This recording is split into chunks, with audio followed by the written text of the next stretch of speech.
राजस्थान में बीजेपी के नए मुख्यमंत्री को लेकर लगातार सियासी पारा गर्म है। अब मंगलवार को विधायक दल की बैठक होने के कयास लगाए जा रहे हैं।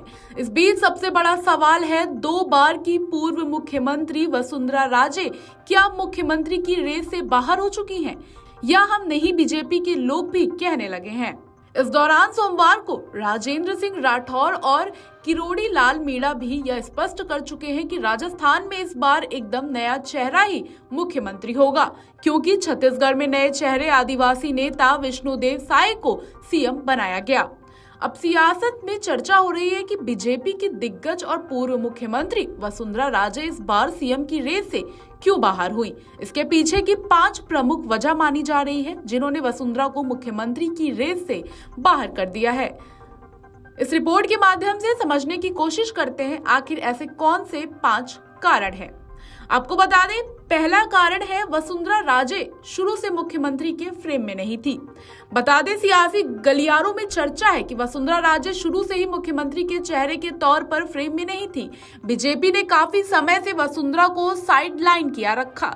इसके कारण भी उन्होंने पार्टी से काफी दूरियां बना ली थी। ऐसे में कई मौके ऐसे दिखे जहां वसुंधरा अलग थलग दिखाई दी। पूर्ववर्ती कांग्रेस सरकार के समय भी नेता प्रतिपक्ष के पद पर बीजेपी ने वसुंधरा की जगह गुलाबचंद कटारिया को बैठाया। जब से ही वसुंधरा राजे साइडलाइन होना शुरू हो गई थी। चुनाव से पहले बीजेपी के कैंपेन परिवर्तन संकल्प यात्रा के दौरान भी वसुंधरा बिल्कुल अलग दिखाई दी। पीएम मोदी ने भी अपनी सभाओं में वसुंधरा राजे को कोई तवज्जो नहीं दिया। दूसरा कारण ये हो सकता है, वसुंधरा को इस बार मुख्यमंत्री नहीं बनाए जाने के पीछे एक वजह उनकी और अशोक गहलोत के बीच के सांठगांठ के आरोपों को भी माना जा रहा है। इसको लेकर वसुंधरा राजे पर कई बार आरोप भी लग चुके हैं।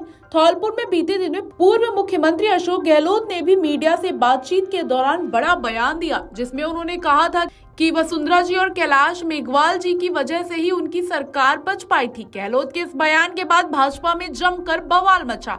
हालांकि वसुंधरा ने इस बयान पर अपनी प्रतिक्रिया देते हुए पलटवार किया और कहा कि गहलोत मेरा पॉलिटिकल करियर समाप्त करने का प्रयास कर रहे हैं। बता दें, वसुंधरा राजे को मुख्यमंत्री नहीं बनाए जाने के पीछे तीसरा प्रमुख कारण वर्ष 2018 के विधानसभा चुनाव में उनके खिलाफ एंटी इनकम्बेंसी थी। इसमें यह नारा काफी फेमस हुआ, जिसमें मोदी तुमसे बैर नहीं, वसुंधरा तेरी खैर नहीं। ऐसे में माना जा रहा है कि उस समय वसुंधरा के खिलाफ एंटी इनकम्बेंस के कारण ही बीजेपी को सत्ता से बाहर रहना पड़ा था। तब से बीजेपी ने जनता में उनके लिए असंतोष को देखते हुए वसुंधरा से दूरी बनाना शुरू कर दिया था।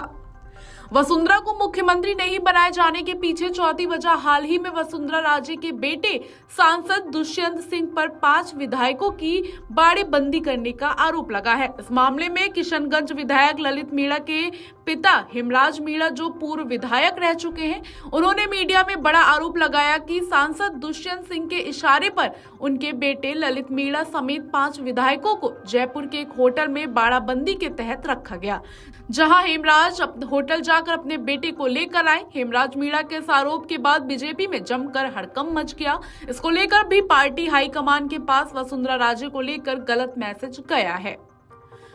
विधानसभा चुनाव के 3 दिसंबर को चुनाव परिणाम घोषित होने के बाद पूर्व मुख्यमंत्री वसुंधरा राजे काफी सक्रिय हो गई। इस दौरान वसुंधरा ने लगातार बीजेपी और निर्दलीय विधायकों से अपने निवास पर मिलने का सिलसिला जारी रखा। चर्चा है कि इसको लेकर उनकी हर एक गतिविधियों की रिपोर्ट पार्टी हाईकमान के पास जा रही थी। इसको लेकर बीजेपी ने विधायकों से नाराजगी जताई, साथ में निर्देश दिए कि विधायक केवल पार्टी कार्यालय में जाकर ही नेताओं से मुलाकात करेंगे। इसके बावजूद करीब 1 दर्जन विधायक वसुंधरा के दिल्ली से लौटने के बाद मिलने पहुंचे। चर्चा है कि यह रिपोर्ट भी पार्टी हाईकमान के पास पहुंच गई है। Video desk amarujala.com। अगर आप ये वीडियो YouTube पर देख रहे हैं तो हमारे चैनल को सब्सक्राइब करें और बेल आइकन को दबाना ना भूलें। अगर आप Facebook पर ये वीडियो देख रहे हैं तो हमारे पेज को लाइक करें।